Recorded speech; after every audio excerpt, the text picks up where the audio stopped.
mainly by taking the proper records, the the accountings, maybe. I think taking a record and taking a proper accounting makes people's behavior differently.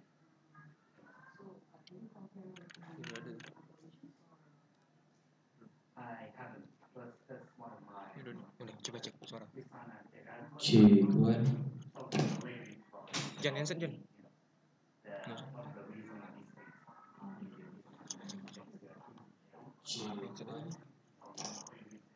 Jangan handset, Jan. Oh, tetap masuk. Oke, dari sisi ini deh. Dari laptop.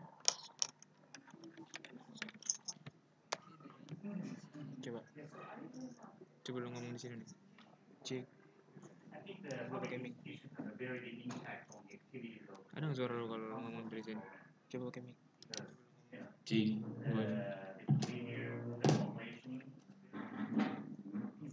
Ceknya nggak bisa. Iya. Coba. Nggak apa-apa deh. Nggak usah pakai headset kayaknya. Soalnya suara pasti masuk dari sini. Yang di laptop harus segini.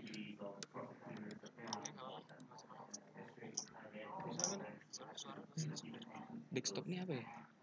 Jangan. Itu pengaturan audio.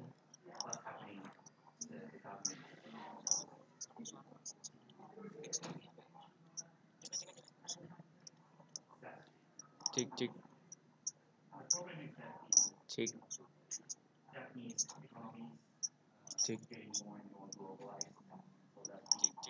Oh, masih dong. Cek.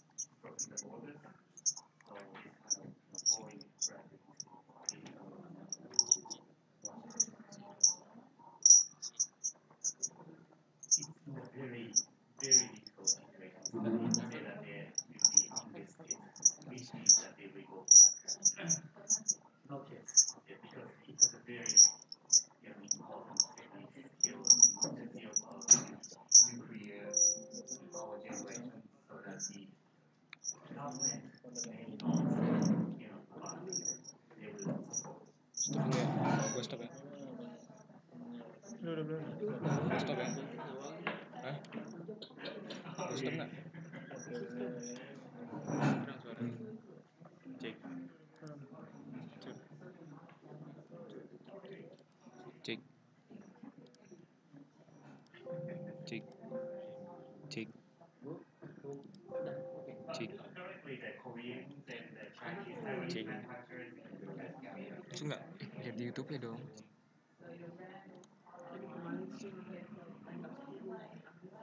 Cek. Oke, dari YouTube ini. Enggak sih. Cek.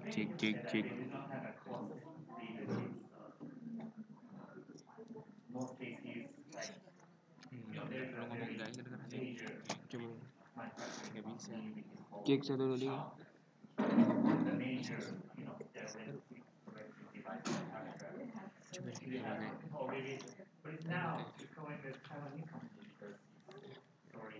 Coba TAZKIA TV. It's no more like Japanese, it's Chinese. It's owned by the Taiwanese company. Because it was almost going to be bankrupt. It is mainly because the shop holding a very good technology for manufacturing the TV devices. But Cek 1 2 3 cek. Cek 1 2 3 cek. Cek 1 2 3 cek. Cek. Gimana? It almost became a financial company. Enggak kan? It went into the insurance business. And Cek 1 2 3 cek 1 2 3. Lama dia dengerin aja.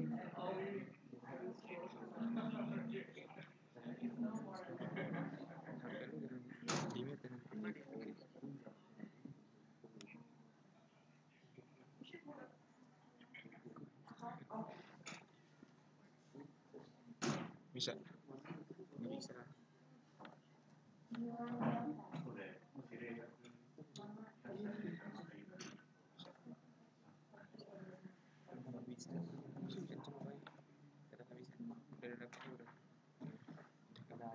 kayak kemarin aja nih, kayak kemarin aja.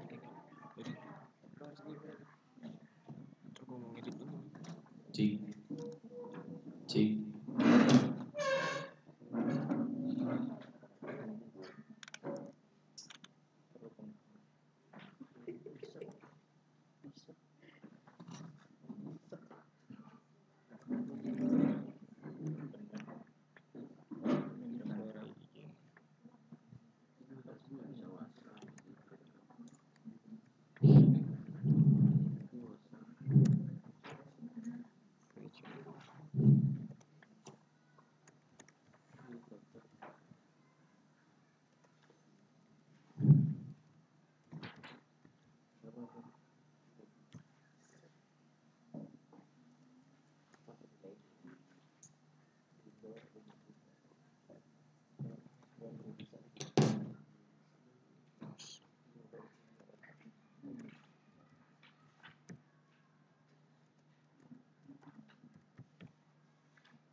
Cik.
Cik.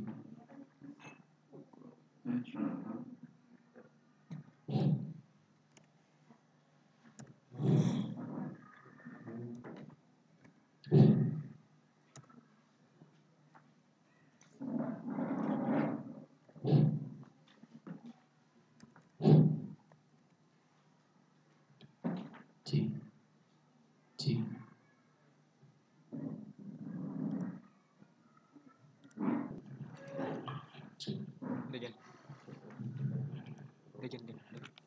Bismillahirrahmanirrahim. Assalamualaikum warahmatullahi wabarakatuh. Alhamdulillah wassalatu wassalamu ala nabiyyina Muhammadin wa ala alihi washabbihi ajma'in, amma ba'd. Very good morning everybody. Yes. Good morning, Pak Nasir. Good morning, too. Okay. Good morning too. Because we have Japanese here and we have Japanese here, so Ohayou gozaimasu. I just only have a little bit vocabulary in Japanese. I just know hi. This one is very simple Japanese word. Hi, konnichiwa. This one. And lastly, we have arigatou gozaimashita. This one. So in this very good occasions and chance, thank Allah Subhanahu wa Taala that we can meet each other with our doctor here. We have Assistant Professor Dr.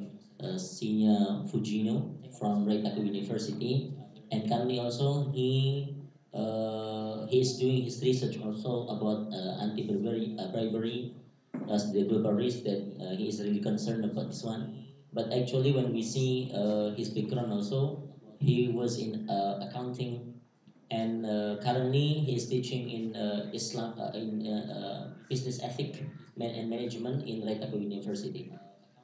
So we will not be me myself. I will not talk too much because we want to listen. But before that, I would like to highlight that most of participant today, those are lecturers, our lecturers. But some also our students. This one is Dr. Lukian. Uh, he is our senior lecturer. That he is the graduate of Glasgow University, Adam Smith Business School. But his concentration is on Islamic microfinance. That actually we have discussed just now in CAF. So he is one of the professor that he is handling about these things. He is. So we have also this one is Dr. Andang.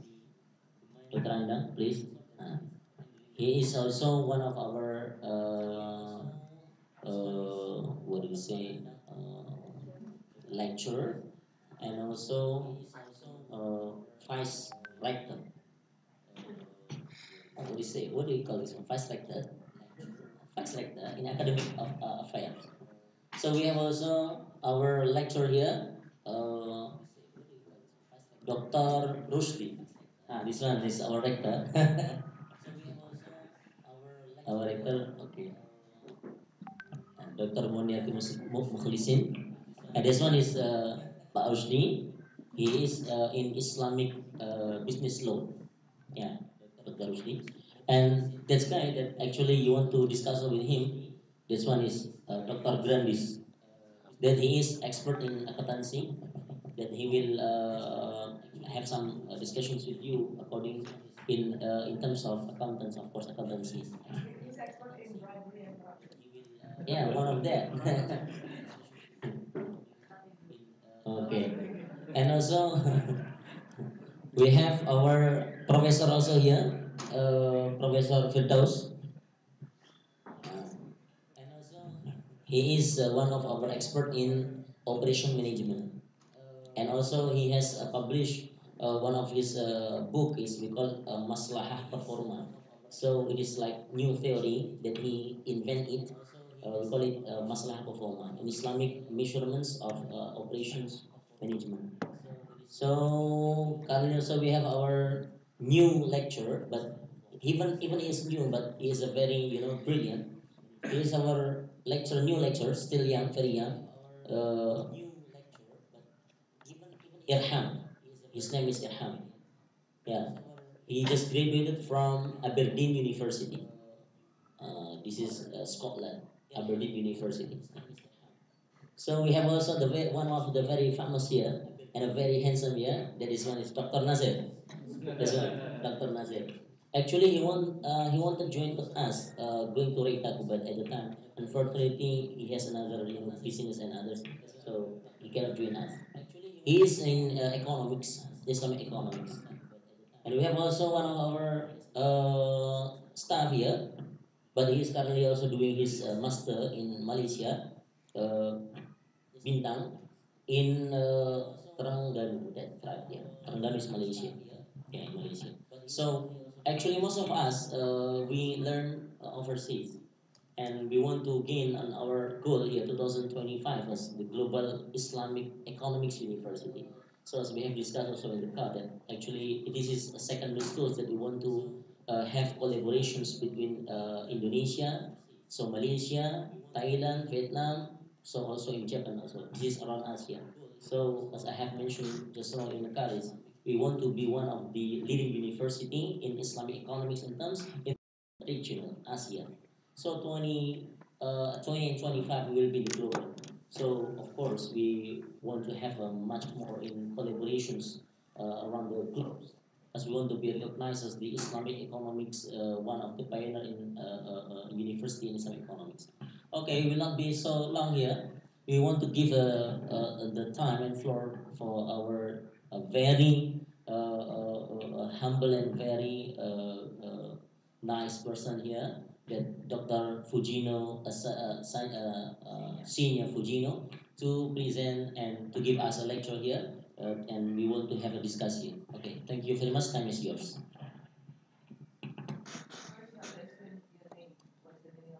Whether you were born in Malfunction.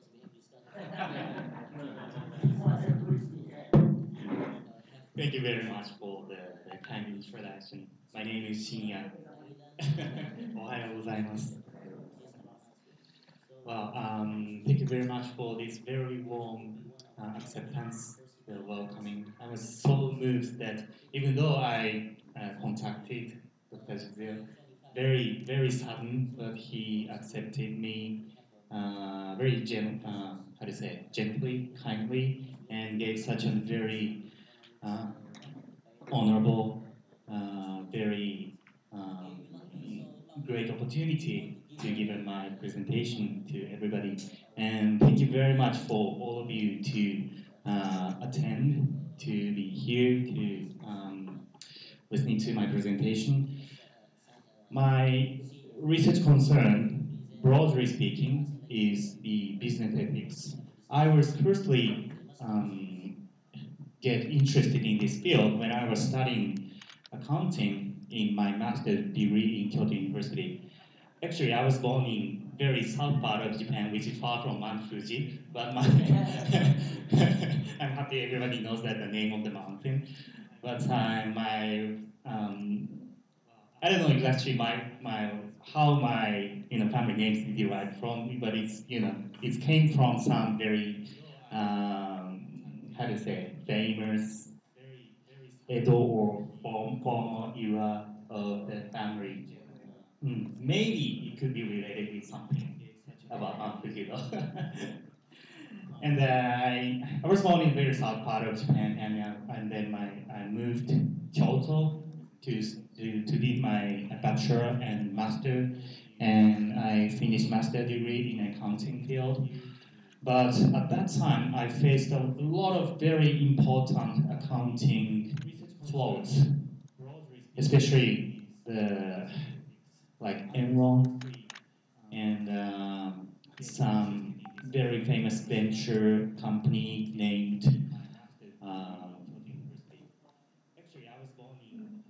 WorldCom, yes, and Japanese companies like Toshiba, Kanebo, Rado, those major companies, some of them fell into bankruptcy because of the very much punishment against those population itself and against some individual who were involved in fraudulent activities. And those kind of events gave me so much insights and gave me so much impact, and which led me to go into the business ethics field, because accounting itself is very important. I think it's very important to make the accounting structure properly designed, and it's also, I believe it's very important to secure, to construct the proper internal control system inside of the company. And when it comes to how to manage the organization, to how to make the internal control system work properly, the business ethics field is very efficient and effective. So I met one professor who is doing research in business ethics field, whose name is Iwao Taka, and he's one of the leading researchers in Asian business ethics field. So I asked him to to do my PhD degree in Reitaku, and spent 4 years doing business ethics research in this field, and did 2 more postdoctoral research fellow. And from this April, I was very luckily, fortunately hired as an assistant professor in Reitaku University Faculty of Economics and Business. Well, the reason why I was very interested in this field, my research topic today, the presentation topic is about the foreign public officials' bribery as a global risk. The subtitle is Malfunction of Internal Control System in Japanese Corporations. Maybe the word foreign public officials' bribery is not very familiar to you, but I believe that this issue is getting more and more attention, especially in the United States and the United Kingdom, and it's getting more and more important even in Japan. This is, simply speaking, this is the problem. You can imagine that the Japanese corporations are doing business everywhere in the world, when you think about the multinational major corporations, they have a lot of manufacturing factory in, both in Asia, both also in like, Europe, America, South America, and Africa.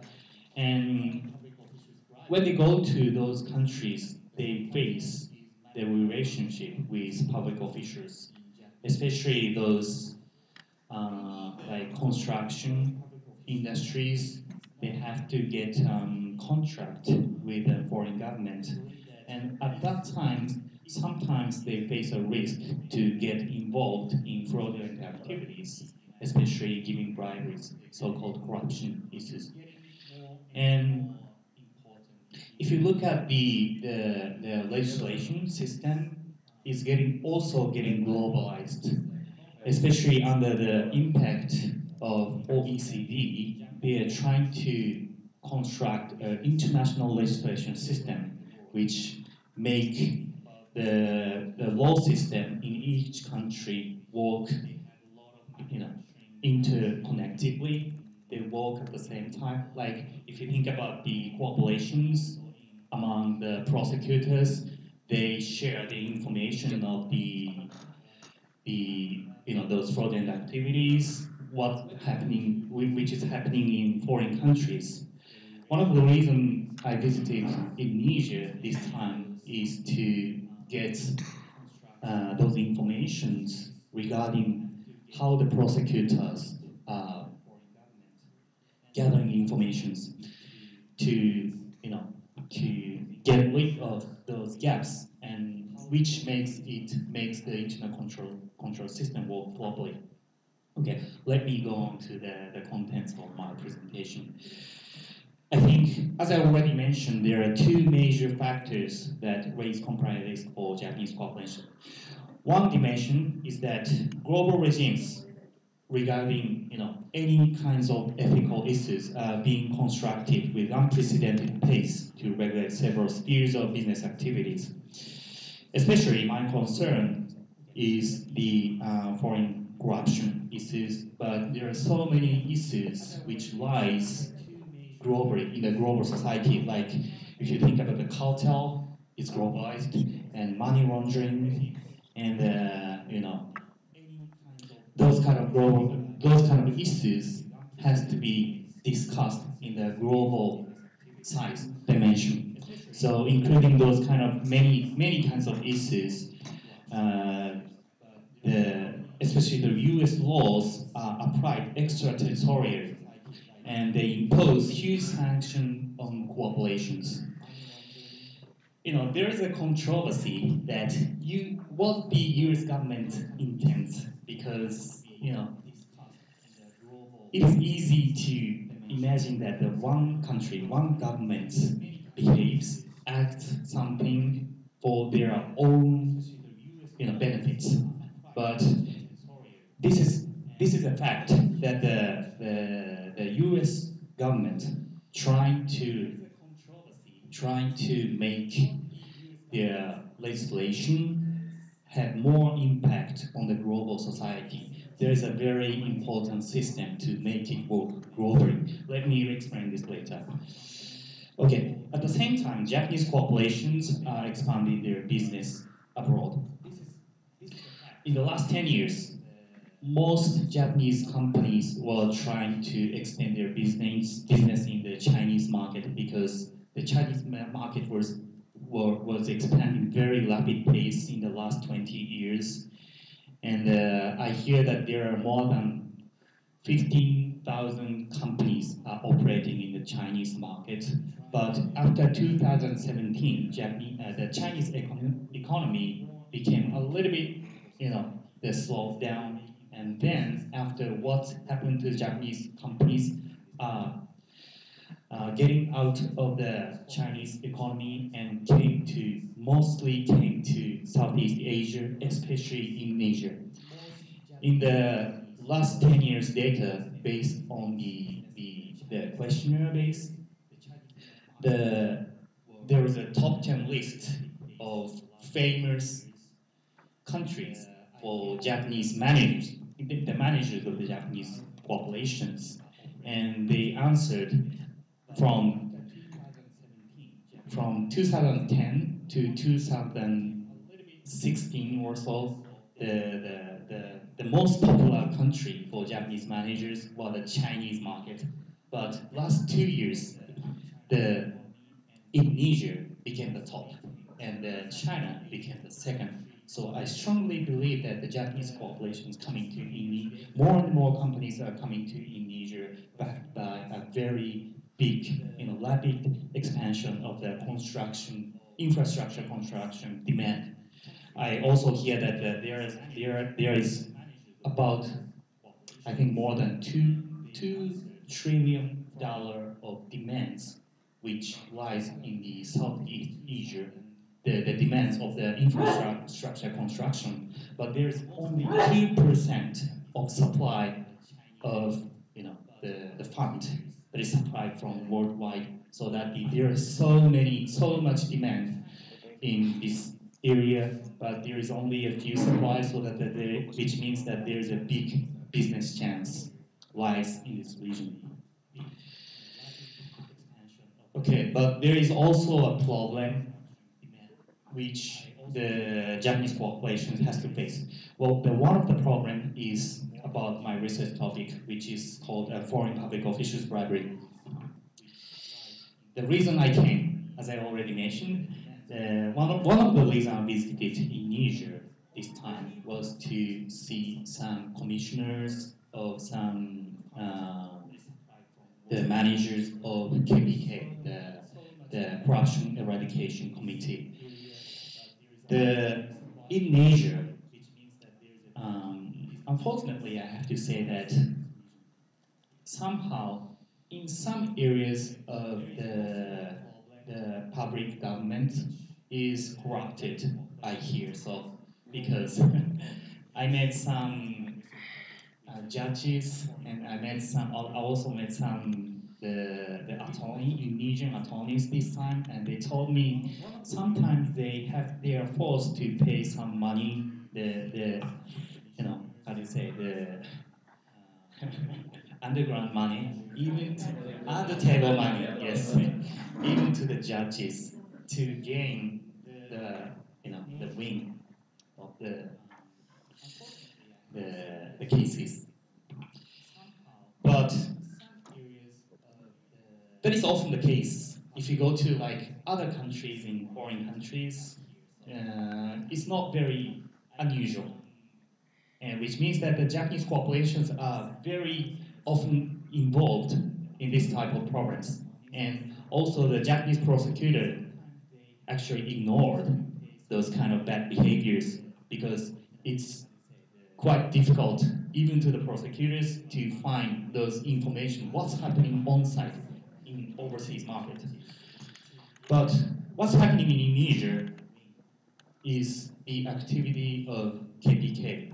I think there's a big support of citizens, the private sectors. The KPK is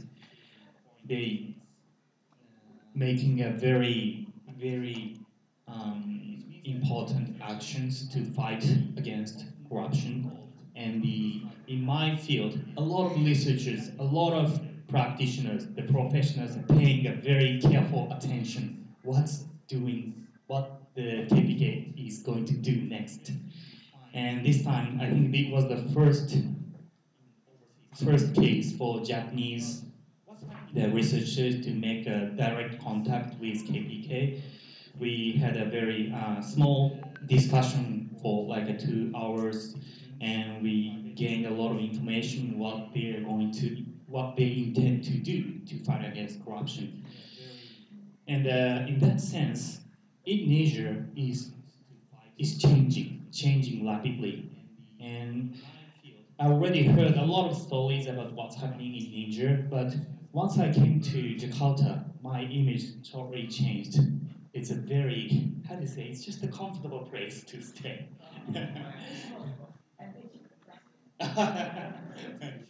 I hope so, yes, I love to. Actually, this is my second time to visit Southeast Asian countries. First time was 2014. I went to Vietnam, which was a very good country. I loved the country. I stayed in Ho Chi Minh for 5 days to join the academic conference, and I enjoyed, talking to people there, and I enjoyed very much the food there. But the things are totally different from Japan. Actually, the situation. If you look at the streets, it's kind of, how do you say, it's kind of messy. So. But once I came to Jakarta, I found it's totally the same as Tokyo. The metropolis is the same everywhere in the world.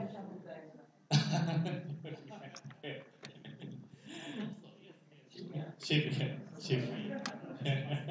I understand that. When you work in Tanzania, you'll say you Indian, Is that higher or?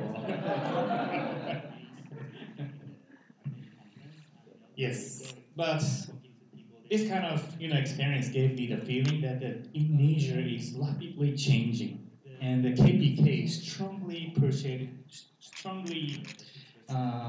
taught us that they are trying to make the Indonesian market work properly. They try to make it function fairly, because it will give more chances not only to Indonesian companies but also to foreign corporations. So I think I was given a responsibility to share this kind of information to Japanese corporation when I get back to Japan, and which means that but we have to recognize that there is no more the prior rules to be applied for Japanese corporations. So far, most of the Japanese corporations and Japanese businessmen believe that they can, they can make a good relationship when they pay under-table money to the public officials. But maybe in 5 years, this kind of thing will never be applied, will never be accepted. And I strongly believe that this kind of activity, what the KPK is doing, will spread around the surrounding countries, including Vietnam, Malaysia, Philippines, also Cambodia, and maybe Laos and other countries. And this will make Japanese corporations to change their mind. But currently, apart from Indonesia, most of the countries are still in a bad situation in terms of this program, because they will never be allowed to get permission to operate in certain places unless they pay under-table money, because government officials require strongly when they face the foreign businessmen to pay, without giving a receipt. But in that sense, Japanese corporations currently considered to be committing foreign bribery as yet. And it is guessed that most of them have not yet constructed global internal control system to prevent them. In that sense, I can say that Japanese corporations are actually exposed to serious risk of foreign public officials' bribery. So one question came into my mind, which is why don't they take countermeasure against this kind of risk? So this became my important research topic, and devoted 4 years to inquire, to respond, to answer to this question. This is one of the reason why I can say that the foreign bribery issue is an important problem. This is a list of top 10 ranking which were imposed to pay the punishment because of the violation of U.S. law. This law is called FCPA, which stands for Foreign Corrupt Practices Act. This legislation was enacted in 1977, but for around 30 years, it wasn't practiced very much. It wasn't executed. But when the situation changed, the global market was formed after 2000. The FCPA suddenly became very, very active, and the U.S. prosecutors are trying to apply this law against countries all over the world. You can find, if you look at this list, you can find only 2 U.S. companies that are imposed to pay punishment, and all the other companies are mostly from Europe, and one Japanese corporation was included. This JGC, this is a gas corporation. It's actually a construction corporation, but mainly they are constructing gas equipment. And this case was held in Nigeria. The company paid a lot of money to the Nigerian government officials to get a contract to construct the gas extracting the factory. And there was an FBI came to the company suddenly, and they prosecuted the managers and the corporation itself. And I hear that one of the board member was imprisoned in the U.S. prison, and he already went out from the prison, and I believe that he became very fluent in English. But it's not a good experience, though. Well, there is another major company which is named Marubeni. It's a major trading company, and this company was also prosecuted by the American prosecutor because of the violation of FCPA. I think it was ranked around 12 or 11 or 12, so it paid a lot of huge money for the punishment. And one of the violation was occurred in Niger. The project was called, maybe you may know, the name is Talahan project. I think it was the electric power plant construction project, and the company, Japanese company Marubeni, and the French company, the power company called Alstom, they constructed a joint venture in the United States, and they made the subsidiary company in Niger, and that company paid a lot of money to the Indonesian government official, and the U.S. prosecutor found that kind of fraudulent activity, and they posed the punishment. And if you look at this situation, it's the sanction, the amount of the sanction is not very small. It could be sometimes becomes a huge risk, which could cause the corporation to go into the bankruptcy if it's a small company. So I think the corporation cannot ignore these kind of risks. Plus prison, yes. But actually, those sanctions are only imposed on the corporations, and also there is a sanction on each individual. So if the SCPA is executed against individuals, they have to, sometimes they're imposed into the imprisonment, and also at the same time paying the punishment as well. Okay, after understanding this is the serious risk for corporations, I tried to make a previous research review, and I found 3 important results. The first result is there is a rapidly increasing risk even for Japanese corporations. There are some researchers who studied about the management of Japanese corporations, and they already clarified that there is a huge risk even for Japanese corporations. And second is that Japanese corporations should construct internal control system as a countermeasure against the risk. The only way to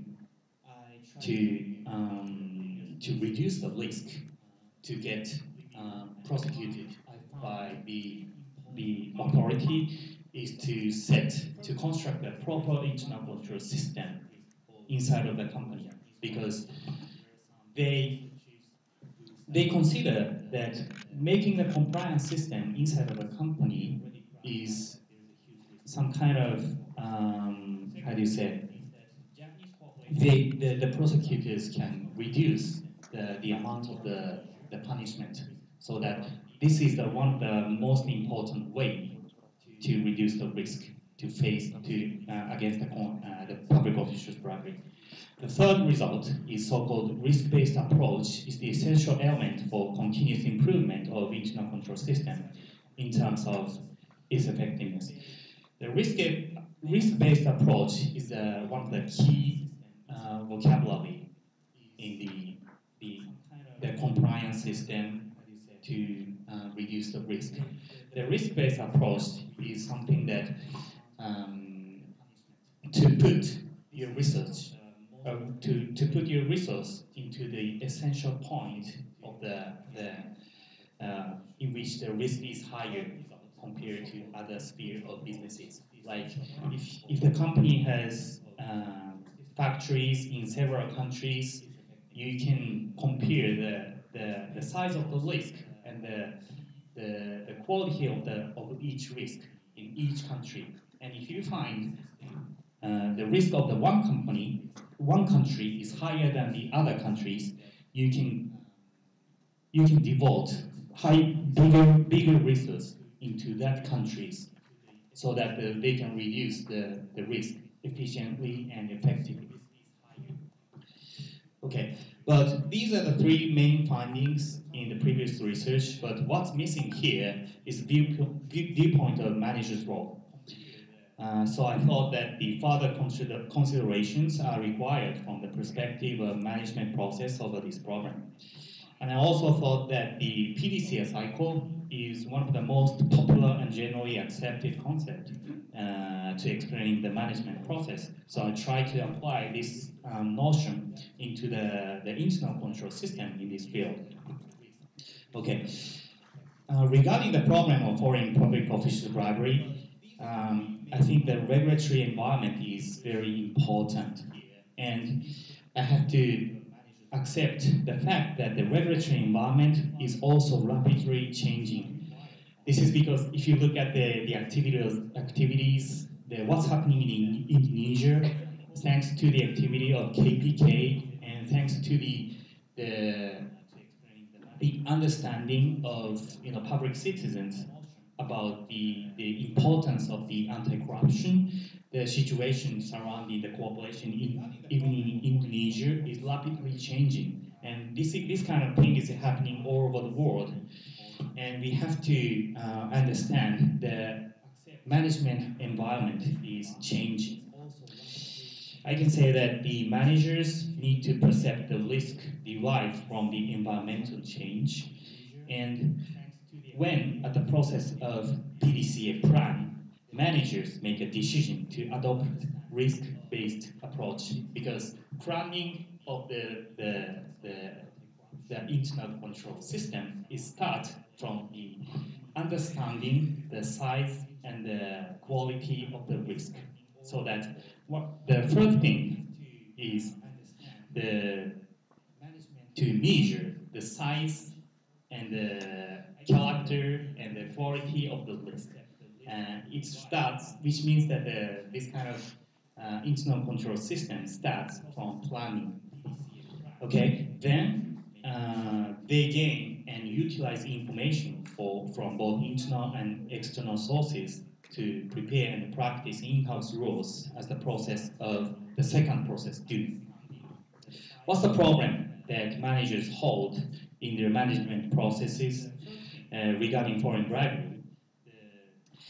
I think it is suspected that, first thing, they do not perceive the risk.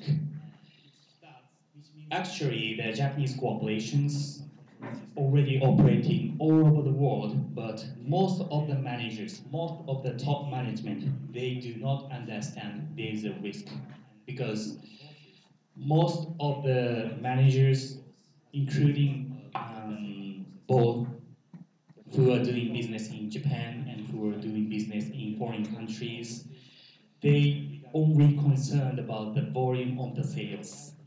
and only a few people care about the risk of these kind of corruptions. So even the top managers, they do not understand the risk properly. This is the first problem. And even if they understand the risk exists, there's still a possibility that they can make a mistake in making a rational decision to fight against those kind of risk corruptions. Because sometimes, like the the the employees in foreign subsidiaries face the risk of briberies against the public officials in the local government. They are required to pay certain amount of money as a bribery. But in that case, when the prosecutors are not how do you say actively executing the anti-corruption laws, maybe those employees understand the bribery as a kind of a business measures, the measures to make the relationship work properly. So in that case, they easily pay the bribery to the public officials. So in that case, I can say that those employees believe that paying the bribery is kind of a risk hedging measures. So they try to mitigate the risk by paying the briberies. Like in case that maybe when you pay the bribery to foreign public officials, and unfortunately prosecutors find those activities. So in that case, that employees might be indicted by the prosecutor, and they go into the court cases. But there is still a possibility that they can pay bribery to lawyers and judges, and by paying briberies to judges, they can be escaped. So in that sense, some managers misunderstand what the rational decisions to fight against the risk. So in that sense, there is still a possibility that they make a mistake in making rational decisions, even when they perceive the existence of the risk. Okay. Thirdly, they cannot utilize the information organically.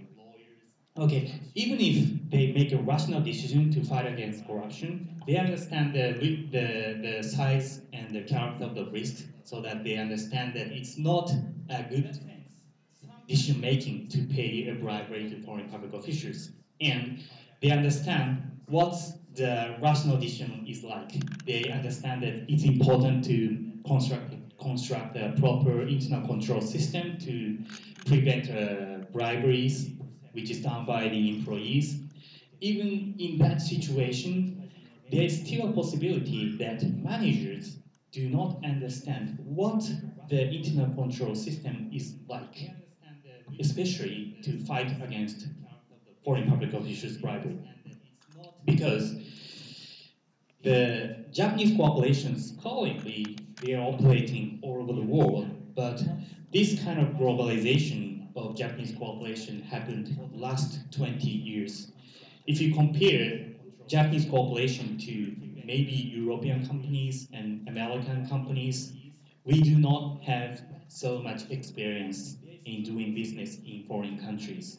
So the Japanese corporations, you can say that they do not have resources. Their knowledge is about traditions, customs, what's happening in foreign countries.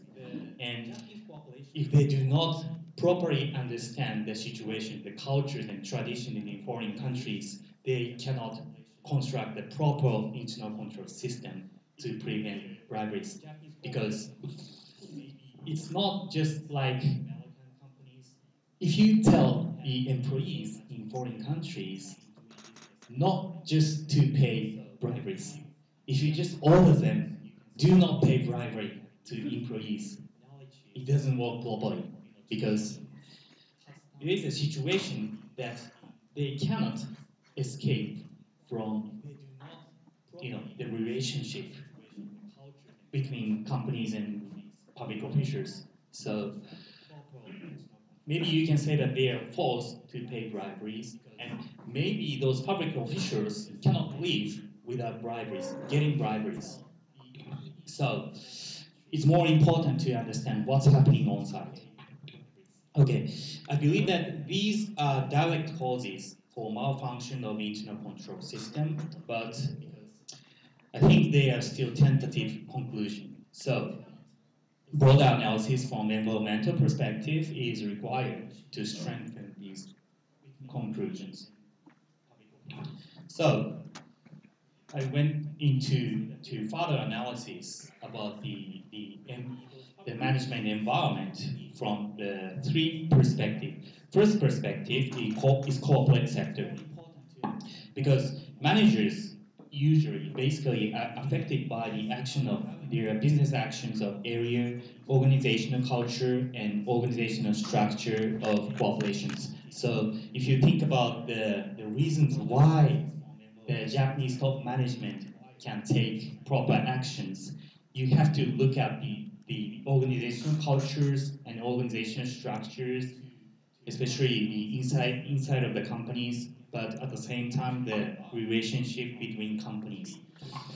If you think about the Japanese cultures, the mentality of Japanese people, they put very much importance on the relationship among neighbors. They do care about what your neighbor think about you. So this kind of thing also happening in corporations. Japanese corporations always looking at other companies in their own sectors. So when the other companies in their own sectors do not take actions, they feel like they do not have to take actions. They have to, what they think is just they have to follow what the others are doing. So it's very important to look at the corporate sector at the same time. Okay, if you look at the government sector, of course, managers are very much affected by the domestic laws, which regulates business activity of the corporations. As I already mentioned, in this field, the bribery of foreign public officials, the U.S. law, which is called FCPA, has a very big impact on corporations, even corporations, Japanese corporations. But what the top management of Japanese corporations thinking about is they only care about the domestic laws because they do not have proper understanding on the foreign legislations, even to the laws in the United States, but also if you look at the other countries like Asian countries, most of the Japanese corporations do not have proper understanding. So it's more important to analyze the behavior of the Japanese corporation managers. It's important to look at the domestic legislations. Okay, the third sector is the market sectors. These days, the so-called institutional investors, the funds, have more impact on the corporate governance. Like there is how do you say? There's a very big, one of the biggest fund in the world, which is called GPIF. This is a public fund of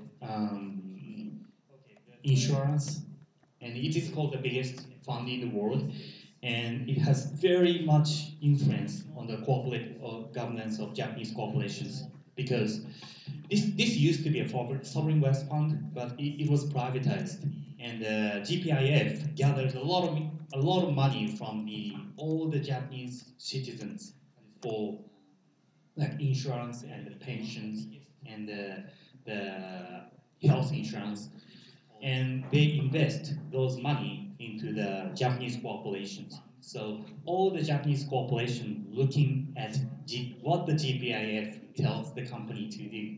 So in this sense, the market sector have very much importance on the decision making of the top management of Japanese corporations. Okay, in this sense, if you look at these three sectors, the analysis in each sector are expected to strengthen the conclusion I already mentioned accordingly. Okay, these are main conclusions I already figured out in each sector. If you look at the horizontal axis, there is three different sectors: corporate sector, government sector, and market sector. And if you look at the vertical axis, there are three important steps to fight against the foreign public officials bribery for corporations. I can say that these three, the points are the important steps to construct the internal control system to fight against corruptions. If you look at the risk perception of the corporate section, there are still a lot of problems surrounding Japanese top management. There is a problem of managers. They do not have experience in foreign businesses because they do not have long history in doing businesses in foreign countries. And the second problem is that those managers, even if they have much experience, they have already acquainted with the local customs, which allows them to pay bribery. So they do not understand the situation is changing. Okay. Secondly, if you look at the risk perception of government sector, currently Japanese prosecutors, we do already have the legislation to prohibit the payment of bribery against foreign public officials. This law is called sorry, um,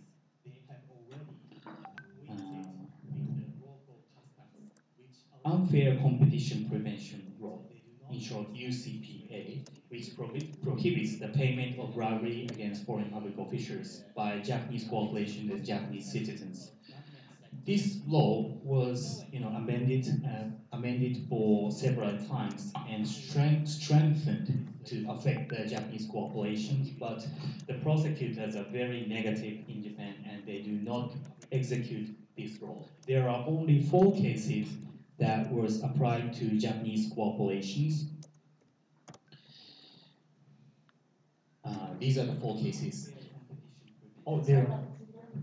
Yes. There are 4 cases which was applied against the Japanese corporations by executing the UCPA. And if you look at these cases, the penalty is very small amount. The first case is done by Kyudenko. It's a small construction company which is located in the south part of Japan, and it paid the bribery against Philippine government officials. And the Japanese prosecutor very luckily found this. Oh, thank you very much. Okay. Which was applied against the Philippine government officials, and the prosecutor found the fraudulent activity. But what they imposed the company is one of the individuals was supposed to pay 500,000 yen, which means about 5,000 US dollars, which is not quite big money. And second person was involved in this case, or was only.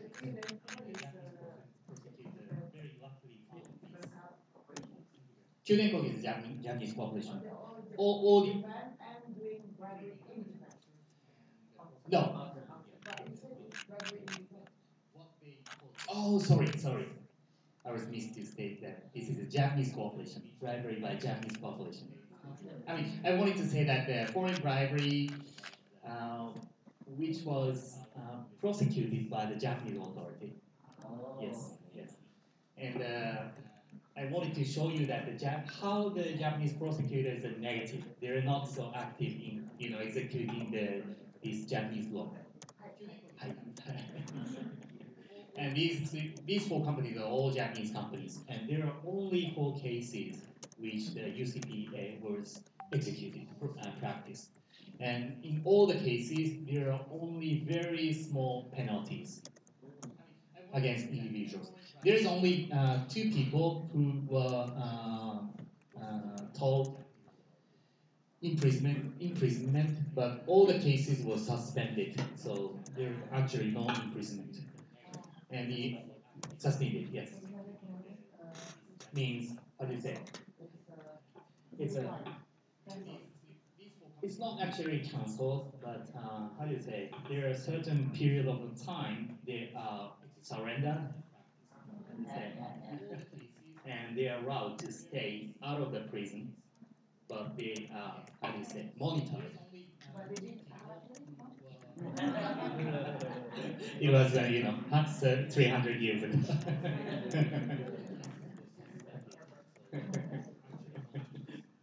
Okay.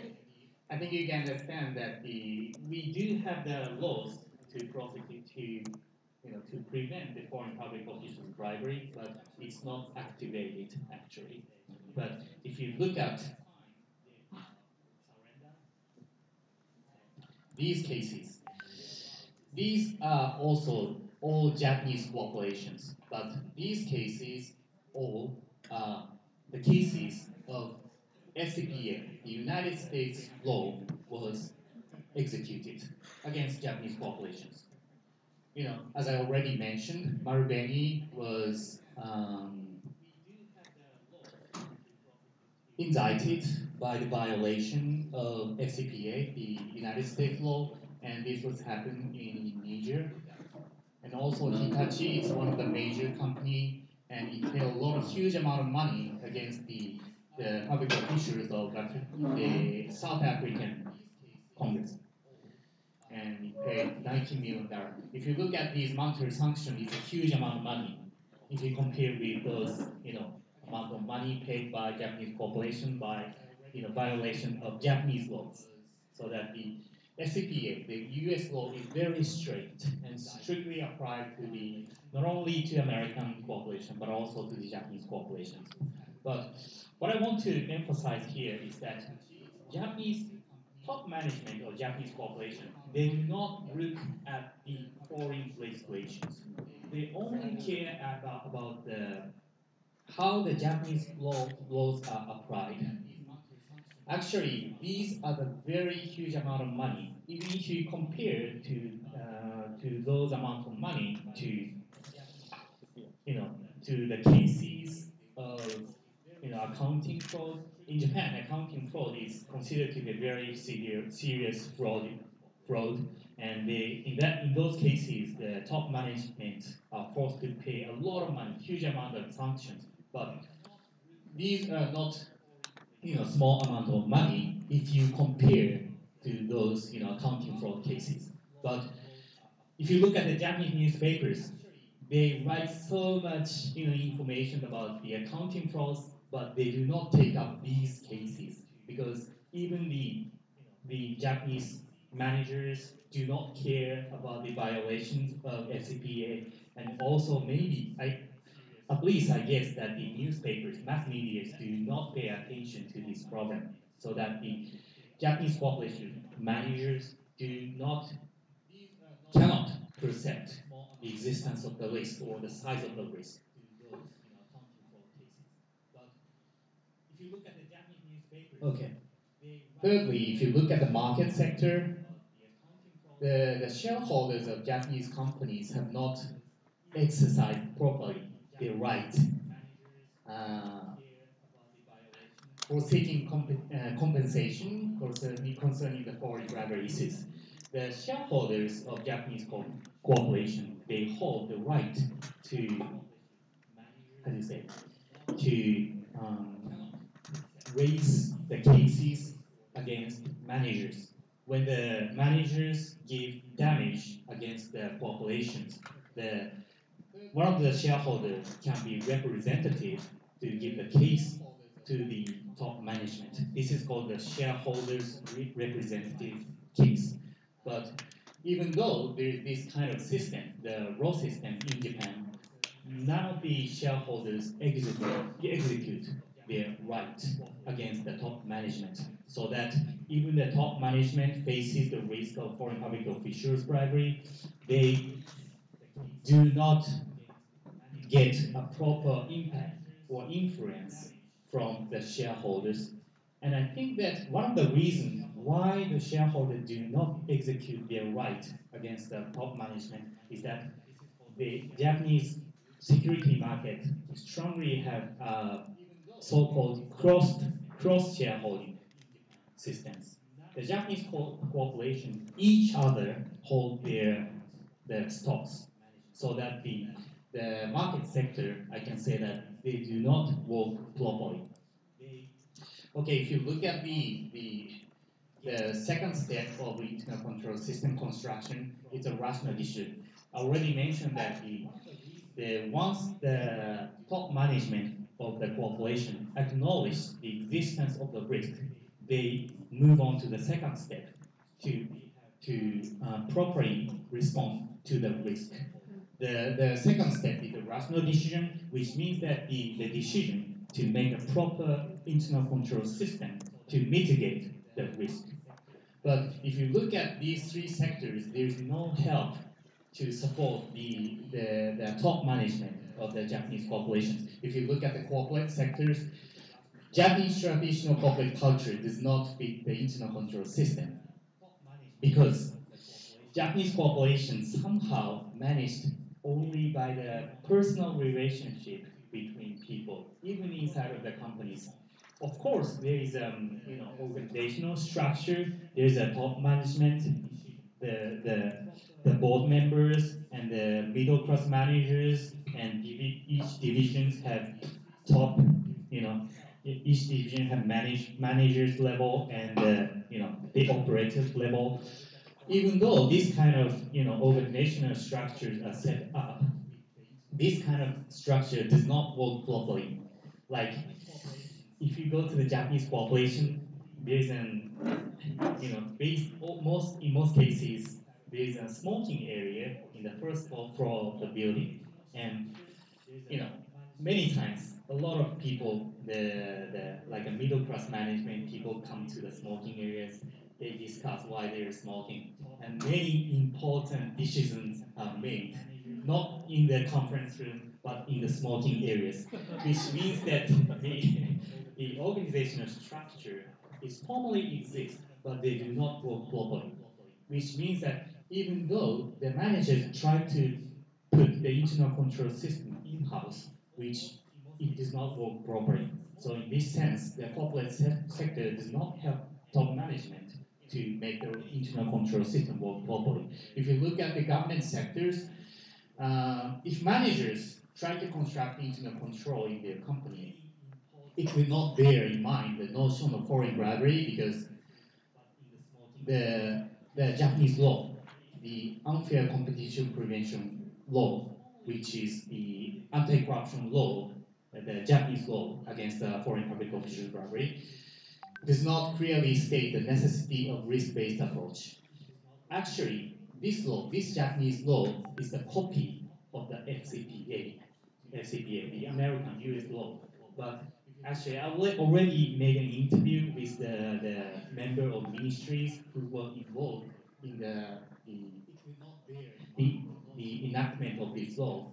They do not understand the importance of the internal control system, because this is created by the Ministry of Law of Japan, but they are not professional of the corporate issues, and they do not understand the importance of especially the risk of the businesses in foreign countries. So what they thought is just make a copy of SCPA to apply to Japanese corporations, but actually, the corporate culture is totally different if you compare the Japanese corporation and American corporations. So, which means that it does not fit properly to the Japanese corporations. And if you look at also the market sector, as I already mentioned, even the institutional investors of Japanese security market, they do not actually acknowledge the risk of foreign public officials bribery. if you look at the institutional investors in the US security market, there are so many huge institutional investors and which pays attention on the ethical issues of the corporate activities. In some cases, there are some American institutional investors who try to give a case to the top management of American corporations when the top management leads the company to the dangerous situation because the company paid the bribery to foreign public officials. So if you compare the market sector of Japanese securities market and American securities market, the institutional investors like GPIF do not pay attention on the importance of the risk mitigation activities. Okay, the last step is the information utilization. As I already said, even though the top management try to construct the internal control system, they still do not have sufficient information to make it work properly. Partly because, as I already mentioned, the Japanese corporation do not have so much history in doing business in the foreign countries. So, in that sense, some of the essential information are lacked for the top management. And if you look at the government sector, when you think about the American law, the FCPA, the U.S. prosecutor already published a very big guidance paper, which is for the American corporations to properly respond to the FCPA, so that the corporations who tries to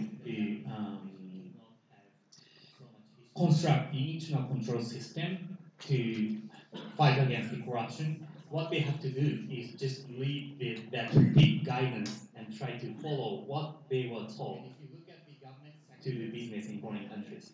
But if you think about the Japanese prosecutors, yes, they already published the guidance, just imitating the American prosecutor, SCPA, but the guidance is very, very thin. It's about 10 or 20 pages, which does not provide essential information to the top management of Japanese population. So in that sense, also the government sector is not supporting the Japanese population. And lastly, if you look at the market of the consumers market or service market, the consumers do not acknowledge the importance of the fight against the corruption.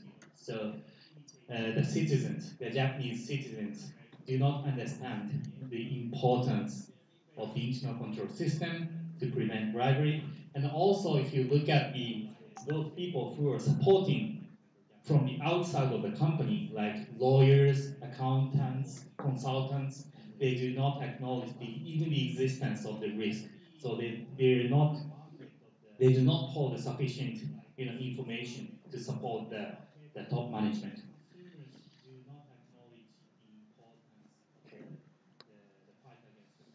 These are all for my analysis into the different sectors, different steps. As a conclusion, the reason why the Japanese corporation do not take actions against the corruption risk is as following. Firstly, managers lack risk perception because all the corporate sector, market sector, and government sector do not support the top management to gain the proper risk perception. The second reason is that managers make mistakes for making rational judgment. Even they face the risk, even they acknowledge the existence of the risk, they cannot take a proper action. Just because the surrounding sector do not support it. The third conclusion is that managers do not make use of information. This is all the same that the surrounding sectors do not support those top management to gain a proper information. Accordingly, the management environment that surrounds managers of Japanese corporations is not so for supporting them to correct these mistakes. But I have to emphasize here that it is not by means difficult to make a proper action against the risks surrounded by such business environment. I can say that most of Japanese corporations, managers are suspected to stumble over the first step, the risk perception. And even those corporations that could overcome the first step, they probably fail to solve the second and third steps problems, rational decision and information utilization, so that it is clear that all the sectors that surround the top management do not support the decision making of managers, so that those managers inevitably need to construct overseas minded internal control system by making a clean break with domestic market. That is all for my presentation. Sorry about my bad English and bad explanation, and I hope you understand the essence of my presentation. Thank you very much. And any opinions and any question will be welcome. Thank you very much for the presentations. So we would like to open, of course, questions and some discussions here. Okay, the first is Miss Anita. Second is the Professor Firdaus, and the third will be Dr. Lukian. Okay, we first, you may sit. Please, have a seat, please. Okay, yeah, please, bring first. So we give the chance first is to our lecturer, Miss Anita, please.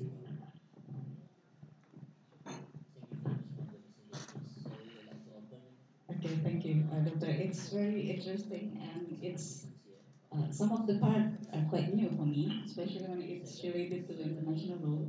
So I have several questions, maybe some related to accounting, some related to economics, some related to international law. Oh, some questions.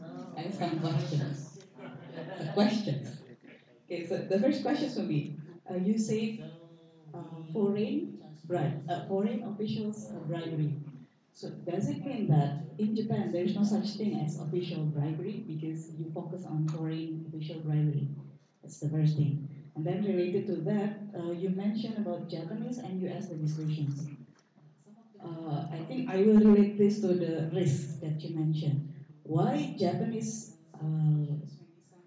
government is interested in corporations doing business outside Japan and giving punishment on bribery that the corporations give to the foreign officials.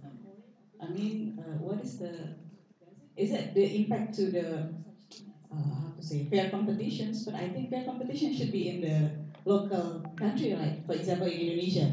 I think the one that should be interested in doing or taking or handling this case is Indonesian government or KPK, as you mentioned. But why would Japanese government be interested in handling the case of Japanese corporations doing bribery here in Indonesia?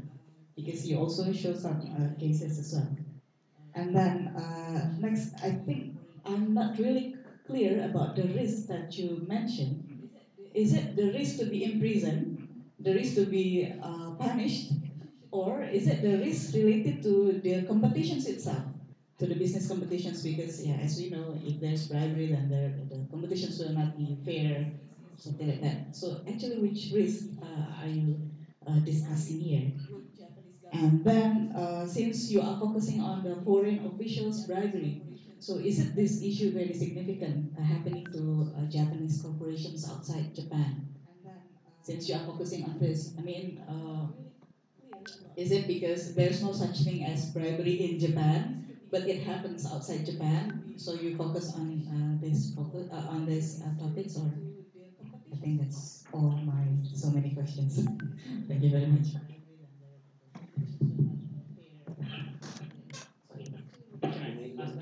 Yes. Thank you very much for your very important questions, and this will help me to clear my understanding. Okay, I will try to answer all the questions, but if there's anything not clear yet, please tell me again. Okay, first question is why I focus on the foreign bribery cases, not domestic cases. Yes, I think Japan is acknowledged, generally speaking, acknowledged as a clean country. And there is not so many bribery cases in Japan. Yes, there are some cases, like in last 2 years, the prime ministers are also thought to be involved in some bribery cases, which is about the settlement of the new university faculty. But mostly, generally speaking, there is not so many cases, and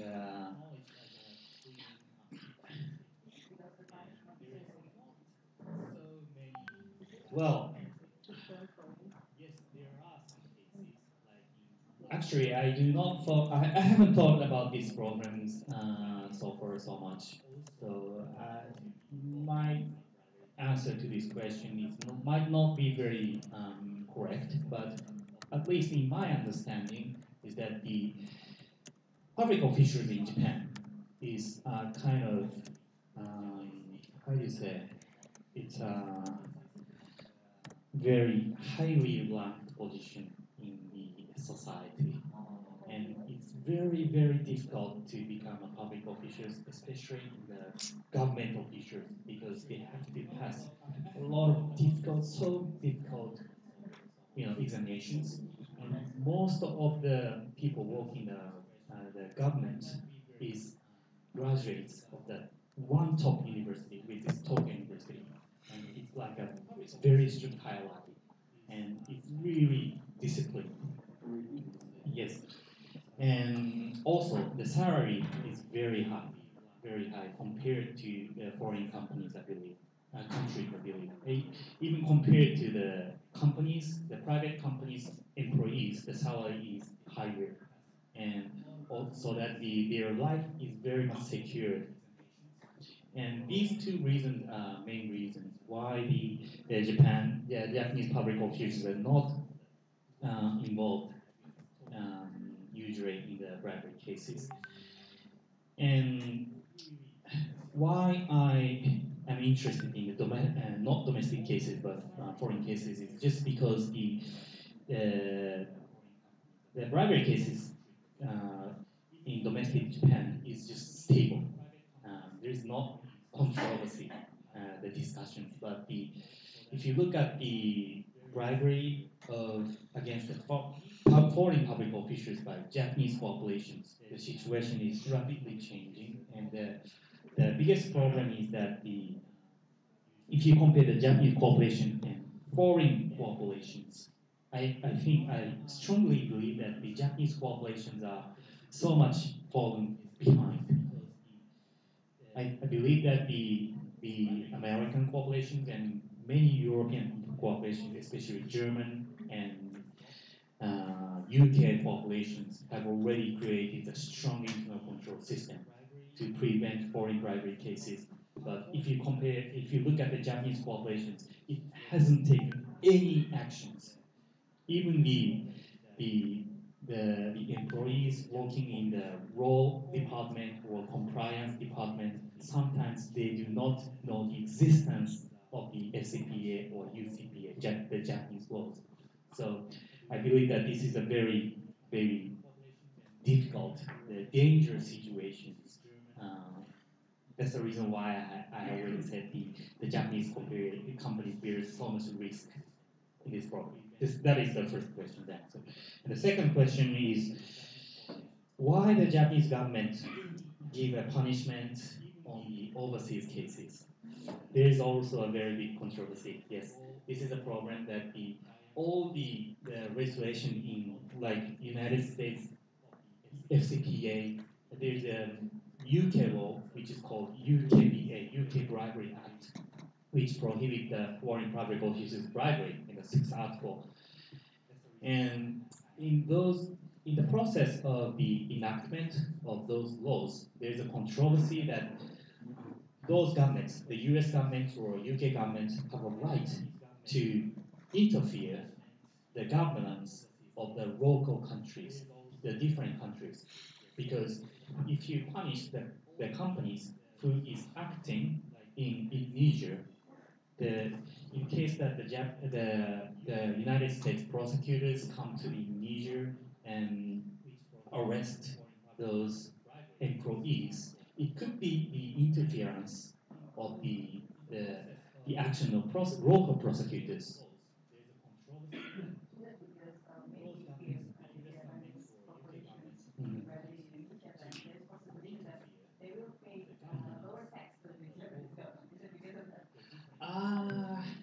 Could be, but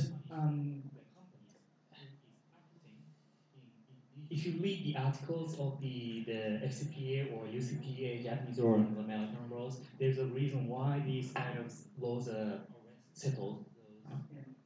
All the laws explain that the reason why the foreign public officials bribery is prevented is because, as you already mentioned, that it's because of the fairness of the competitions.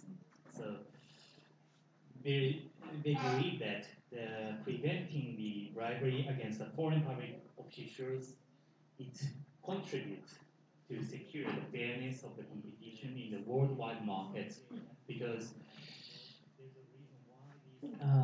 if there's a project that is raised by the local government, the local country, and maybe the government official hold the bid, introducing the companies all over the world, there's a possibility that the Hitachi joins the bid, the Alstom from France joins the bid, and also maybe some American company joins the bid, and there is a competition. And if there is a competition, when the service is having better quality and the cost is lower, that company has to win in terms of the market fairness. But once one company pays a bribery, it damages the fairness of the contract. So in that sense, at least the United States, I think that they believe that there is a kind of a police officer in the worldwide market, so that they feel responsibility to take care of the worldwide market. That's one of the reasons. And the second reason is that, like, in the extreme cases, like African country, if you go to the Congo, Uganda, in those countries, the local governance does not work at all. Even the police officers easily kill the citizens to take up their monies. So in those cases, the local police organization or the local judicial system does not work at all. So in those cases, the foreign prosecutors, there is still the meaning that the foreign prosecutors come to that country and how do you say, execute their rights to practice the extraterritorial jurisdiction. Did I answer to your second question? Okay, the third question is about the what kind of meaning when I mentioned the word risk. In my case, I already wrote the definition of risk. I think the risk is constituted of at least the three main factors. One risk is that the possibility, the unpredictability that the company get involved in the bribery cases. And the second risk is that when the corporation is get involved in the bribery cases, there is possibility that they are prosecuted and indicted. And the third risk is that when in the case of the companies are involved in the prosecution, there is still the possibility that they are forced to pay a certain amount of the punishment. So these three factors, I think, constitute the risk. So these three factors work interconnectedly to insecure the sustainability of the population. So in that sense, the sustainability is the most important risk factor of the populations in this in this field. Okay, sorry, can I ask you the last question again? The first question. Did I answer all?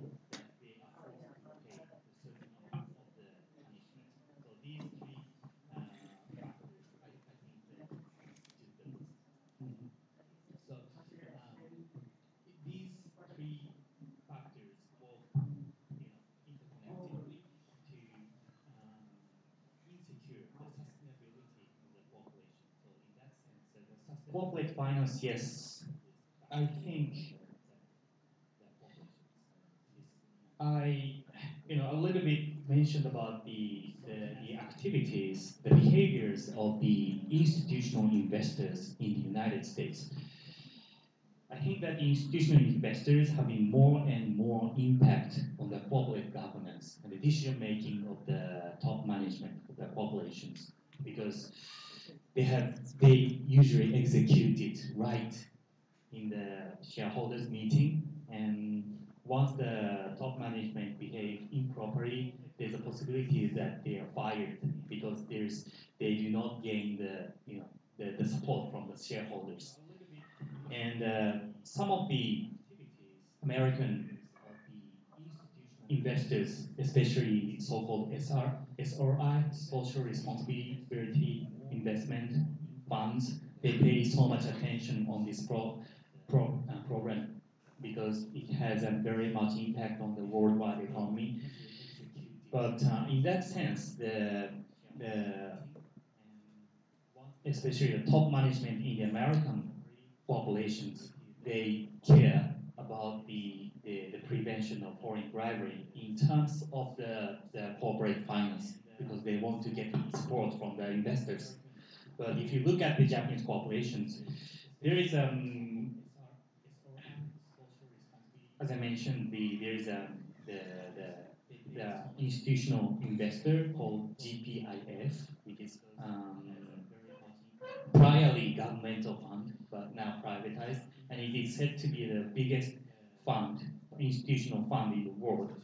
And there are some other institutional investors in Japanese, security markets, but those other investors only looking at the behavior of GPIF. So when you think about the situation in the Japanese security markets in terms of this program, it's important to understand how the GPIF think about this program, the program of the top management activities against the foreign public officials bribery. But currently, so far, the GPIF gradually paying attention to the ethical programs. They are requiring the fund managers to invest companies both ethically, but currently they do not yet paying attention to the program of foreign public official bribery. So that Japanese corporations, in terms of from the corporate finance perspective, they do not yet care about this problem.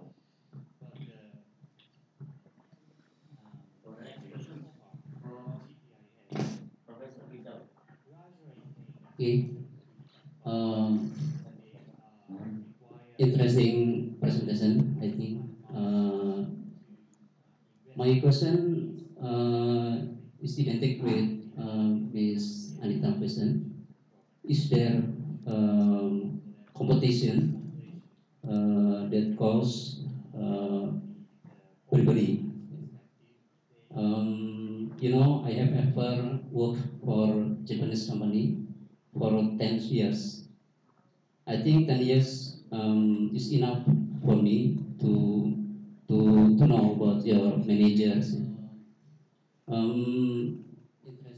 don't believe that your manager lack of risk perception.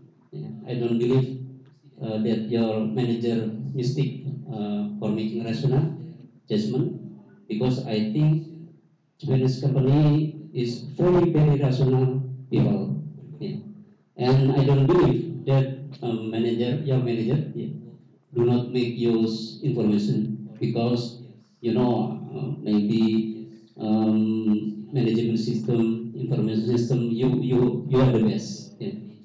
So imagine, for example, in Jakarta have MRT project. Yeah. Marubeni, I think, is one of the contractor. Yeah. But in rapid railway from Jakarta to Bandung, yeah, Indonesian government choose Chinese company, yeah. And Japan is loose. Yeah. So, in my opinion, why rapid railway Indonesia take Chinese corporation? I think Chinese give more money for Indonesian. Yeah, I think. Yeah. Please see the previous your slide. Marubeni, nah, yeah, this is. If you have data that maybe Hitachi get bidding project in one country maybe. Yeah. How many Hitachi lose in bidding contract maybe in 1 years? Maybe Hitachi follow 100 bidding project and lose maybe five uh, 57, for example. Yeah. You get one data. How many in 1 years follow bidding project in one country, and who knows maybe, yeah, uh, what number, yeah. If you have this data, it is a good explanation for you. So don't blame this delivery cases to your manager. Yeah, I think, yeah, bribery not just from internal case, yeah, but the external is very main case causes the root cause, I think. Yeah. So my opinion, yeah, if you have the data about the company that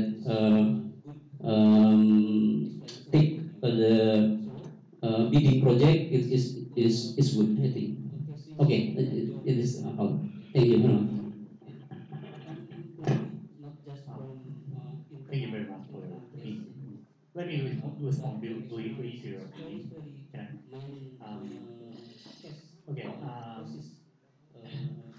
Yes, it might be uh,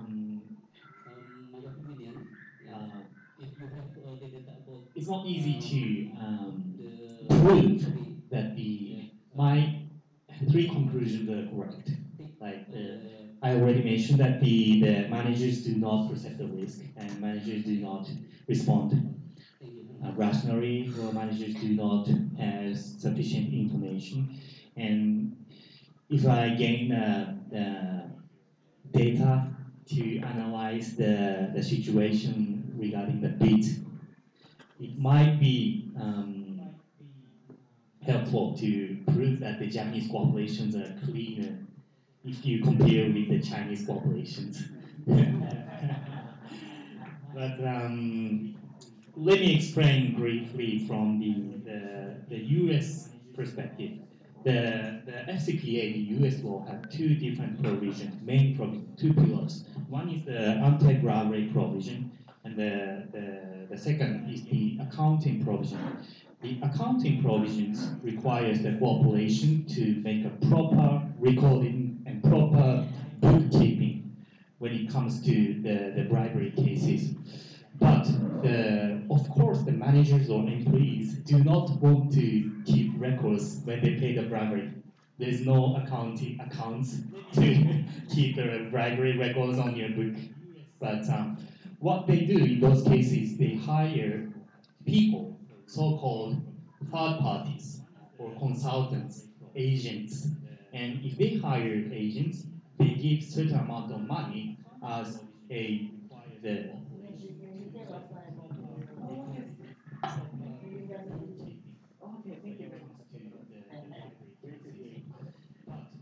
and in those cases, they give a certain amount of money to those consultants as a consulting fees.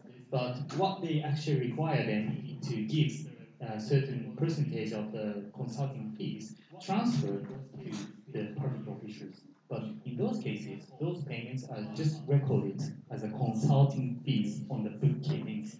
And I think some managers understand those kind of mechanics and hide the actual situation very carefully and smartly. But I want to believe that the Japanese, most of the managers are very clean, very working, generously.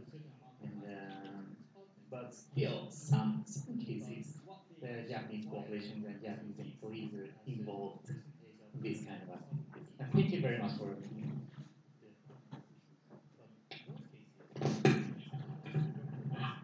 Thank you, Fujino-san, for the interesting presentations. I want to follow up on the reason, the motive of bribery. Did you find any cases of, for instance, I can see problems between managers in host countries within the head office? I think it is in the best interest of multinationals to be played by the rule. I don't think they encourage managers, local managers of their companies to bribe.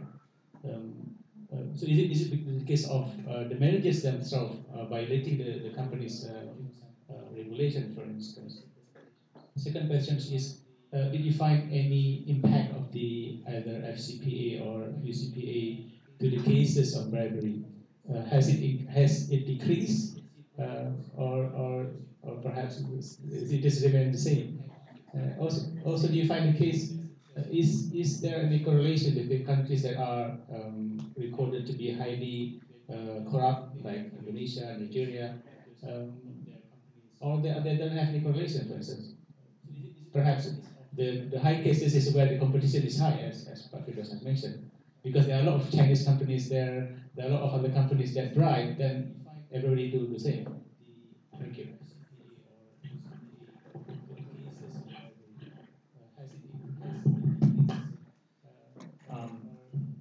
Let me answer from the second question, the impact of the ACPA and UCPA. One of the problems of this research is the difficulties of gaining the data, because even if you try to collect the questionnaires from the local employees or local managers, they do not want to answer what they do actually.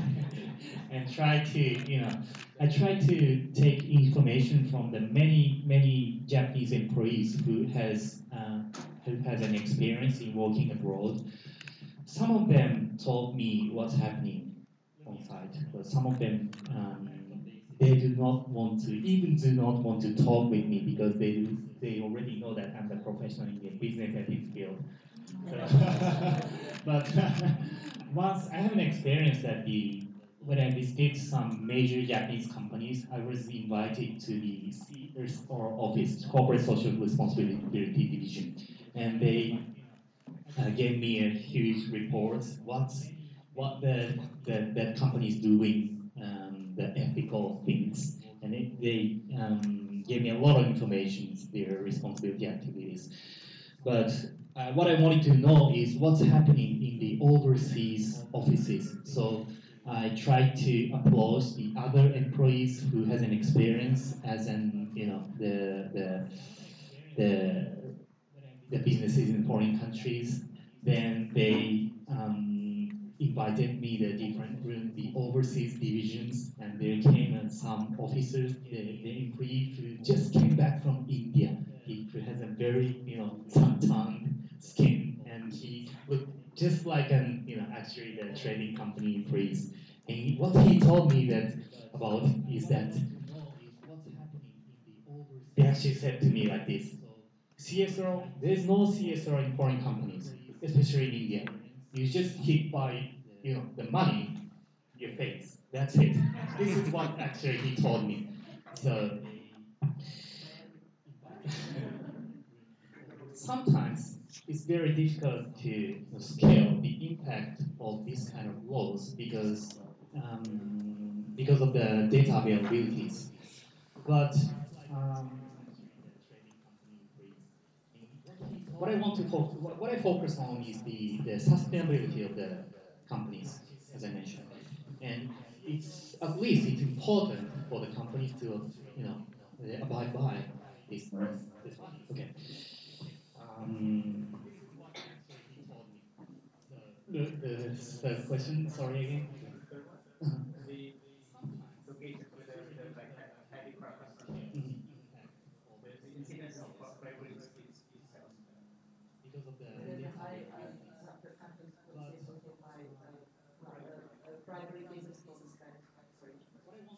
what I focus on is like Harry corrupted like for example yes, yes, of course, yes, yes, yes. And whether the case is more in those countries rather than okay, okay. I think that's it. You can say so. Yes, yes, you can say so. Like if you look at I read through most documents that is disclosed by the American prosecutor which exit practice with the SCPA. It's a Department of Justice, United States Department of Justice. They disclose all the court cases regarding the SCPA practices, and most of the cases actually happened in those highly corrupted countries. So, yes, I think so. And sorry, the first question again. So, agency problem. mhm. Agency problems between Managers in host countries like host countries have well vis-a-vis the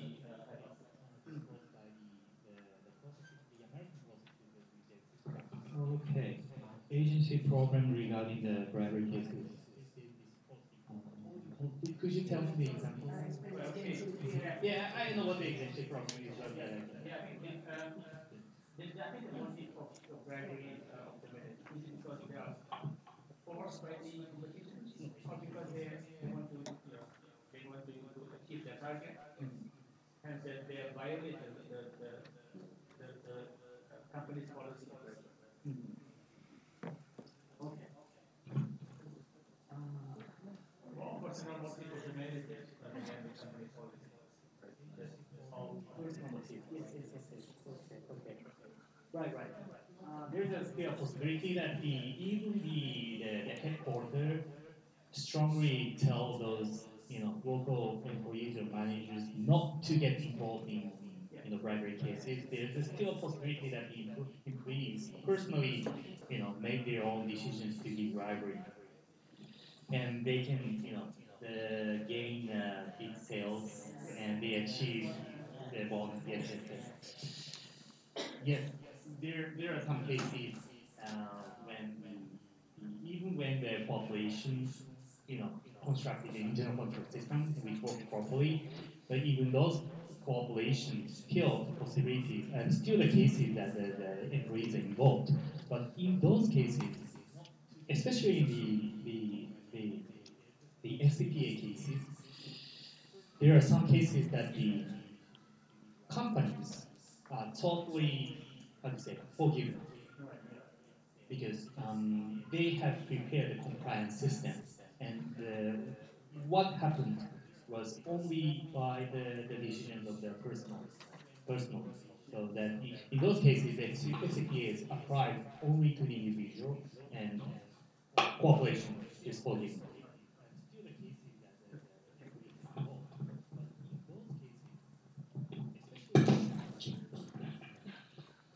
Okay. There will be one last questions because after this we want to have a picture. And at 12 o'clock we have to stop because we want to pray. So there is one question. Pak Muklas and you. Oh, you also will ask. Okay. For the first questions come from Professor Muklis. He is one of our lecturer here as the ethic and seniors lecturer. Thank you, Professor Ujino. Professor Ujino. I'm glad to see you and listening your fruitful presentation. My question related to how is the situation now compared to 10 or 20 years ago in terms of competitiveness and the practice of uh, what do you call it, governance. Uh, I'm I'm focusing now on the issues how we improve the ethics and also governance that affect the competitiveness. When you build and strengthen the governance, while doing so, we also improve the competitiveness. I went to Davos 5 years ago, and I met so many Japanese executive, and they say that they had problem in that kind of governance, that so many trouble in industries. My question is, how is situation now? The governance practice in industry. That's the first question. The second, I'm also interested on the change management and what is happening in our country. We believe that family industry is the determining factors to influence the character. If we want to build the competitiveness of the country, you have to build the companies, the family, and so on.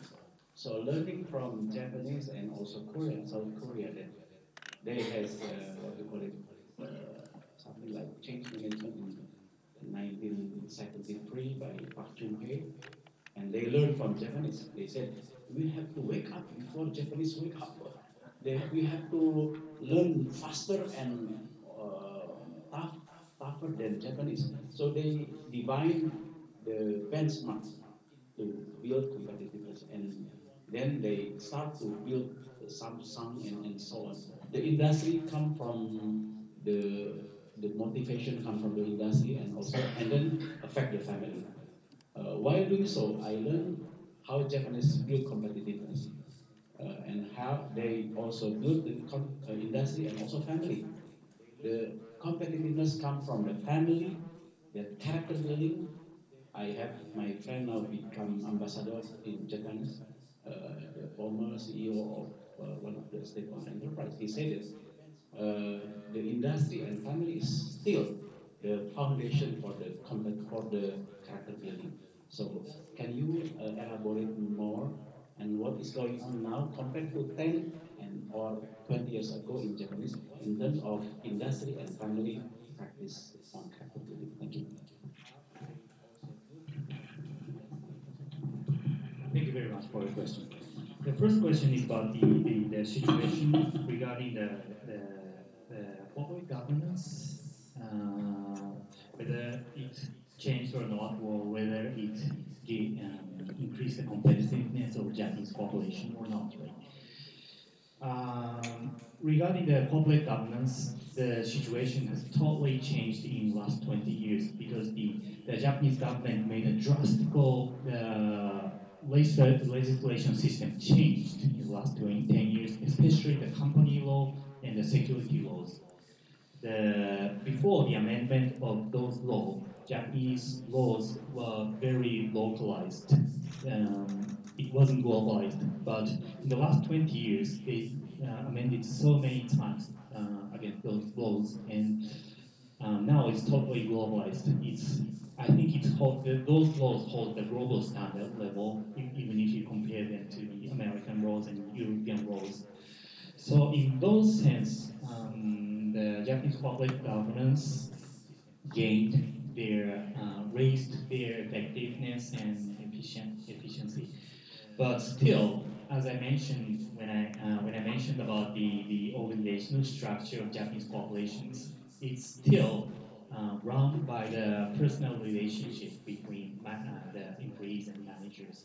So in that sense, the systems have improved, but the situation, what's happening inside of the organization, it hasn't still yet changed. But the situation, I can say that the situation has very much changed these days. You see the positive or getting worse? Oh, getting better, I believe. Because the thanks to those laws, sorry, this is, I always talk about these issues from the compliance point of view, Yeah. law point of view, but at least I can say that the amount of sanction increased and the prosecutor's ability has also very much increased. In that sense, if there's any improper activities inside the company, there's a possibility that those activities are easily found, not just by the prosecutors, but also the whistleblowers acting very actively. So in that sense, in those senses, the corporate governance is getting better. But still, um, um, if you turn your eyes on the small and medium-sized enterprises, those laws haven't had much effect on populations, so situation hasn't changed so much. But if it comes to the small and medium-sized enterprises, the systems working in the companies are totally different from the big, large companies because, just as those human relationships, the personal relationships, it works more properly in small-sized organizations. And in those like family businesses, small businesses, the so-called management philosophy has a very important role to make a proper corporate governance. And also, even in the large and listed companies, sometimes the management philosophy has a very big impact on the employees' activities. I'm currently researching about the Japan airline case. Japan airline went bankruptcy in 2009, and because of the very how do you say, corrupted governance system, internal governance system. But after 2009, it went bankruptcy, and the government and the private banks helped so much, giving the fund into the company and totally, regenerated in terms of the balance sheet. But at the same time, the very charismatic manager called Kazuo Inamori from Kyoto Ceramic, Kyocera, was introduced as the how do you say, the reformer of the corporate governance, and that the atmosphere, the relationship, even the personal relationship among the employees is said to be totally changed. The atmosphere is totally changed. The Japan airline is the leading company of the Japanese, airline industries, and most of the employees working in that company is just like a bureaucracy. All of the employees are graduated from the Tokyo University, the top universities, and they have so much pride. But they believe maybe they overestimate their own abilities. But those kind of prides made the atmosphere of the organization became bad. But the good that Kazuo Inamori was introduced as a top management of the company, he introduced a very strong management philosophy and required all the employees to speak loudly that philosophy every morning. And that kind of activity gradually changed their mind.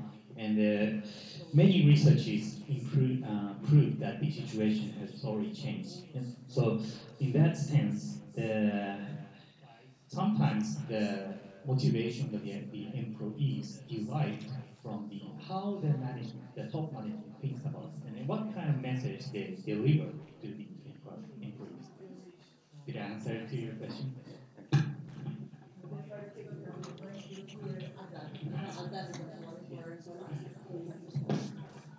Thank you, Senior. And we are having events like this almost every week, every year. We do like this, and I can say that your presentation is the best so far, and I enjoy so very much. And I would like to have a round of applause to Dr. Senior.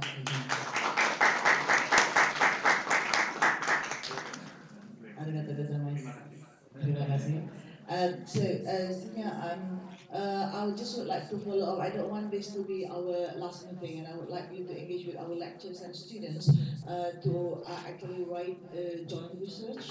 So, as you know, that we are very much talking about Islamic values, and I'm wondering if you are interested to actually write about how you define PDCA from Islamic perspective, for instance. So to us, plan means intention.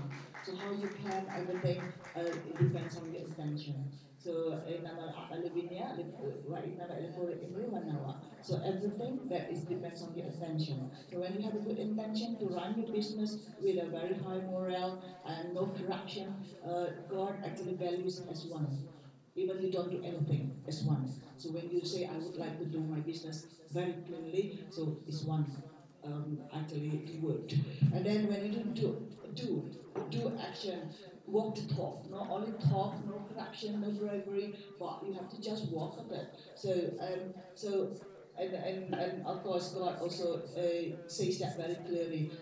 Ya ayyuhalladhina amanu la ta'kulu amwalakum bainakum bil batil. So do not eat up the others people's wealth in a wrong way. So and then illa an takuna tijaratun minkum. So accept in a very fair trading, fair business. So of course. Relate to hierarchy, I know I appreciate the hierarchy because it's a form of accountability. Although Islam says in that verses also, "Wala taqtulu anfusakum." Do not kill yourself. Inna Allah kana bikum rahima. Because God actually has a mercy. It means if you commit a mistake, just say, forgive me, God, forgive me, and then accept my mistakes, and I will not do it. So again, we can discuss that what is the form of hierarchy in terms of accountability, which actually we appreciate that much, and then what Islam says about it. And action, confess, a check means that we call those who are doing it, we call it tabayyun. It means we check whether you do it and what happened. And then it comes to the broad triangle. I know broad theory, I'm sure you know it. Rationalization, pressures, and then opportunity. If we do not have that in our companies, that also can be one of the internal control systems. So again, when we have to review again, this kind of measures, the rules, reward and punishment, etc., is one of the internal control. So I hope you will be, interested to work one of our colleagues here to write from Islamic perspective and moral, as what Haruki mentioned about race promotes morale, and we can actually talk about it in combating bribery. We do as well fight against bribery, and we do not actually give any opportunity for anyone to commit bribery, even a cent, because it's not a big, because you mentioned big amount, small amount, but in Islam, even a cent is a big amount. So I'm not sure if this is just my 10-cent note. I would like to engage with you again from time to time. We would like to visit Reitaku again. So perhaps this is one of the bridges that the students and the lecturer could actually have the opportunity with. So again, perhaps because you didn't mention anything about broad triangle, but perhaps we can, because it's going to be over the time, perhaps we can talk over the lunch about broad triangle. Because to me, I know this theory is quite old, but why you choose PDCA and not broad triangle? So thank you, Senior, and you can just have a couple of notes closing, and I don't know sure how much is what is time for it. And then 2 minutes. Okay, you have 2 minutes. Arigatou gozaimasu. Okay, let me say my opinion just for 1 minute. Thank you very much for your very, very theoretical and also give me your opinion from the Islamic background. I did my research from most of the part from the institutional perspective. I looked the situation surrounding the top management. So in that sense, I didn't go look into very deeply into the how the managers do feel about what they think about the populations, what they think about their employees. But my next topic, as I said, is about the Japan Airlines change. So in that sense, as you told me, the first step of attention will have a very big impact on the behaviors of the company employees. This kind of theory also have a very big impact on the internal control system of the foreign bribery issues. So I will looking forward to further inquiries. If I could have a chance to collaborate each other. Thank you very much. Madam, is there any joint research cooperation? We almost signed the MOU.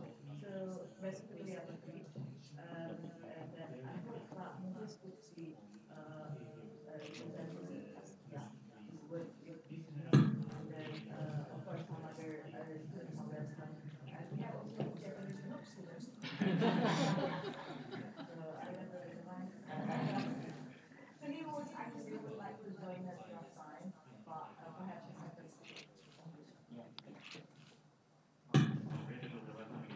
Okay, thank you very much for your intentions and coming. And again, let's applause together for the presenter today, Dr. Sinya Fujino. So before closing, we close first afterward. So we have, we give the first. Is there any gift? Oh yeah. Okay. Almost forgot. This is not bravery, okay? This is not bravery. This is not. This is look like sushi. It's a fake sushi. Okay. But we don't have ocha-ocha.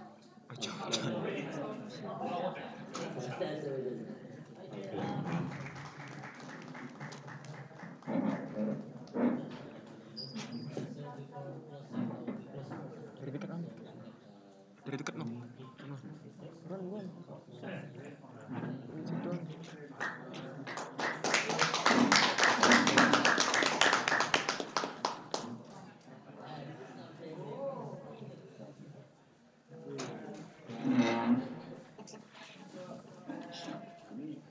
Aplikasi apa supaya bisa dimasukin di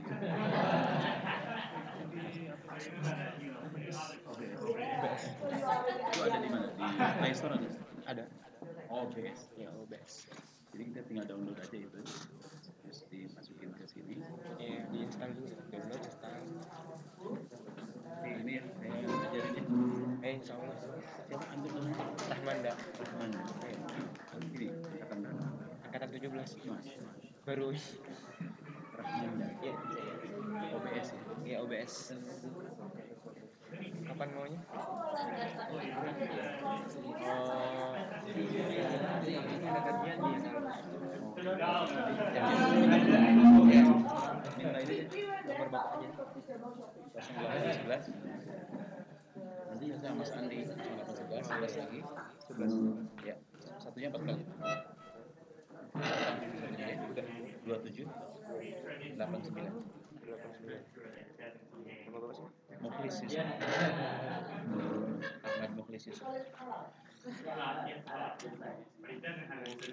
Mukhlis Yusuf ya. Yayasan YTC. YTC ya. Yayasan TAZKIA Cimikit. Ini ya. YTC. Bungkus ini kan? Ini Pak. Ya.